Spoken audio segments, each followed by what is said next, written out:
When it comes to rigging a soft plastic, without question, you need to keep your baits as straight as you possibly can. It doesn't matter whether you're flipping or casting a worm. If you get too many little kinks or too many little bends in there, what ends up happening, one, you can get line twists, which you never want, but number two, the bait falls in an abnormal or an unusual way. Not saying that's not going to catch a fish or inside a strike every now and then, but for me personally, I want that bait to fall and be used in a manner that is exactly the way it's designed. And having it kinked or bent causes a different design, a different fall, and a different action than what the lure manufacturer designed it for. And when you're fishing a soft plastic like that, so many people ask about that thump and that bite and what it really feels like. And some days it is really a violent bump. I mean, you really feel the thump when you hit that fish. Other days it's the hook that's going to do the work for you in catching that fish. That one there, I flipped over there by a bush and I actually felt the whole thump. And I mean, that trokar's got him pinned. I'm throwing a big EWG extra wide gap hook right now, and you can see that big gap on that hook.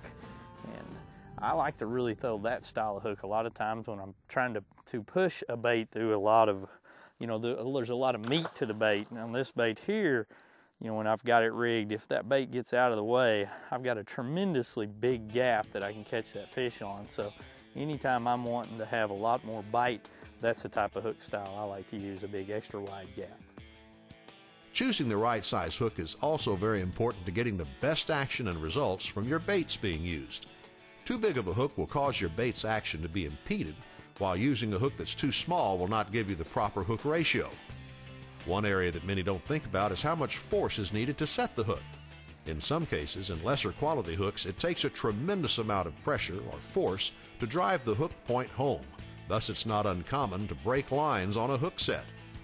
However, in high-quality hooks, such as the Trokar, it takes less force to ensure a hookup.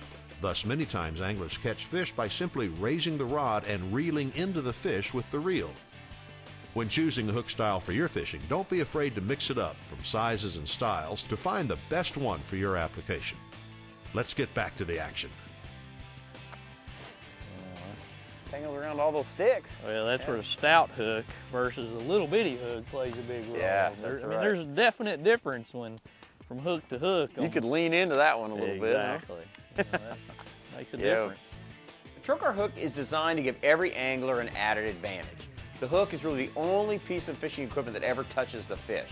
And with a hook this sharp, with this refined and have all these extra features, you can actually catch fish now that maybe you never would have before. Even when you don't get a good hook set or when you're out of position, the fish catches you off guard, you still can get a piece of that fish and bring him to the boat. Soft plastic baits come in a variety of sizes and designs.